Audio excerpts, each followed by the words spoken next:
오늘은 요한복음 17장 20절에서 26절의 말씀을 함께 나누겠습니다. 말씀을 봉독하겠습니다. 나는 이 사람들을 위해서만 비는 것이 아니고 이 사람들의 말을 듣고 나를 믿는 사람들을 위해서도 빕니다. 아버지께서 내 안에 계시고 내가 아버지 안에 있는 것과 같이 그들도 하나가 되어서 우리 안에 있게 하여 주십시오. 그래서 아버지께서 나를 보내셨다는 것을 세상이 믿게 하여 주십시오. 나는 아버지께서 내게 주신 영광을 그들에게 주었습니다. 그것은 우리가 하나인 것과 같이 그들도 하나가 되게 하려는 것입니다. 내가 그들 안에 있고 아버지께서 내 안에 계신 것은 그들이 완전히 하나가 되게 하려는 것입니다. 그것은 또 아버지께서 나를 보내셨다는 것과 아버지께서 나를 사랑하신 것과 같이 그들도 사랑하셨다는 것을 세상이 알게 하려는 것입니다. 아버지께서 내게 주신 사람들도 내가 있는 곳에 나와 함께 있게 하여 주시고 창세전부터 아버지께서 나를 사랑하셔서 내게 주신 내 영광을 그들도 보게 하여 주시기를 빕니다. 의로우신 아버지, 세상은 아버지를 알지 못하였으나 나는 아버지를 알았으며 이 사람들도 아버지께서 나를 보내신 것을 알고 있습니다. 나는 이미 그들에게 아버지의 이름을 알렸으며 앞으로도 알리겠습니다. 그것은 아버지께서 나를 사랑하신 그 사랑이 그들 안에 있게 하고 나도 그들 안에 있게 하려는 것입니다. 아멘. 요한복음 17장은 예수님께서 십자가에 달리시기 전 믿는 자들을 위해 하신 대제사장적 기도입니다.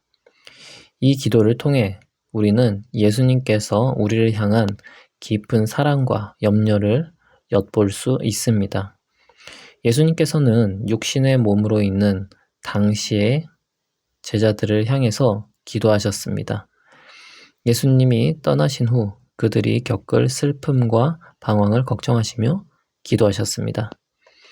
그리고 그들을 위할 뿐만 아니라 이후에 살아갈 모든 제자들을 위해서도 기도하셨습니다. 이것은 바로 지금 예수님을 믿는 우리들을 포함하는 것입니다. 예수님의 기도는 다음과 같이 세 가지로 나눌 수 있습니다. 첫째로, 우리들이 주 안에 하나가 되기를 기도하셨습니다. 예수님께서는 21절에서 아버지께서 내 안에 계시고 내가 아버지 안에 있는 것과 같이 그들도 하나가 되어서 우리 안에 있게 하여 주십시오라고 기도하셨습니다. 예수님께서는 우리가 세상적인 단결을 하라고 말씀하시지 않았습니다. 우리에게 모델을 보여주셨습니다. 하나님 아버지와 예수님의 관계를 모델로 보여주신 것입니다. 예수님께서는 하나님과 연합하여서 이 땅에서 사셨습니다. 그리고 그 기록들이 사복음서에 기록되어 우리는 예수님이 어떻게 하나님과 연합하여 사셨는지를 알 수 있습니다. 예수님께서는 하나님의 뜻에 순종하며 하나님과 연합하셨습니다. 우리는 예수님이 하나님과 어떻게 연합하고 있는지를 바라보아야 합니다. 그렇지 않으면 각자의 성향과 생각대로 흩어지는 것이 사람입니다. 지금 이 시대에 기독교 교단이 나눠져 있는 것은 성경을 바라보는 관점이 다르다는 것을 보여줍니다. 각 교단은 성경에서 어떤 부분을 강조하며 이루어졌습니다. 장로교는 하나님의 주권을 강조하고, 감리교는 말씀의 실천을 강조하고, 성결교는 성결을 강조하고, 순복음은 성령의 충만한 삶을 강조합니다. 이렇게 강조하는 부분이 다르나 다른 것만 강조하게 되면 흩어지게 됩니다. 그러므로 기독교는 모두 자신의 성향과 생각대로 흩어질 것이 아니라 각자의 장점이 있고 역할이 있음을 인정하며 하나님과 예수님이 어떻게 연합하시는지를 바라보며 하나가 되어야 하는 것입니다. 그래서 예수님께서도 우리가 각자 다른 모습을 가지고 있지만 주 안에서 하나가 되기를 바라는 기도를 하신 것입니다. 그리고 주님의 제자들이 주 안에서 하나가 되어야지 이것이 세상에 예수님을 증거하는 일이 됩니다. 그렇지 않고 매번 주님의 제자들이 분열하고 다투게 된다면 오히려 세상에 예수님을 증거하는 일을 방해하는 것이 됩니다. 그러므로 우리는 주 안에서 하나가 되는 삶을 살아서 세상에 예수님을 증거하는 자가 되어야 하겠습니다. 둘째로, 예수님께서는 우리들이 예수님과 같이 진리와 사명을 받은 자임을 알기 바라셨습니다. 우리는 예수님께서 우리에게 주신 영광을 알아야 합니다. 22절에서 나는 아버지께서 내게 주신 영광을 그들에게 주었습니다. 라고 예수님께서 기도하셨습니다. 여기서 예수님이 받은 영광은 무엇일까요? 이 영광은 예수님의 모든 영광 중에서 일부를 말합니다. 그 이유는 우리에게 주실 수 있는 영광이라고 말씀하고 있기 때문입니다. 그러므로 여기서 말하는 영광은 예수님께서 창조주가 되신다는 영광, 그리고 또 그리스도라는 영광, 그리스도의 영광을 말하지 않습니다. 이 영광은 우리에게 주실 수 있는 것이 아니기 때문입니다. 그래서 예수님께서 우리에게 주실 수 있는 영광은 하나님의 말씀입니다. 즉, 진리를 우리에게 주신 것입니다. 진리를 우리에게 맡기신 것이죠.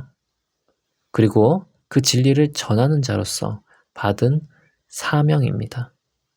주님으로부터 우리가 파송을 받은 것입니다. 이것이 바로 주님께서 우리에게 주신 영광입니다. 예수님께서 영광스러운 자가 되시는 이유는 하나님의 뜻을 행하셨기 때문입니다.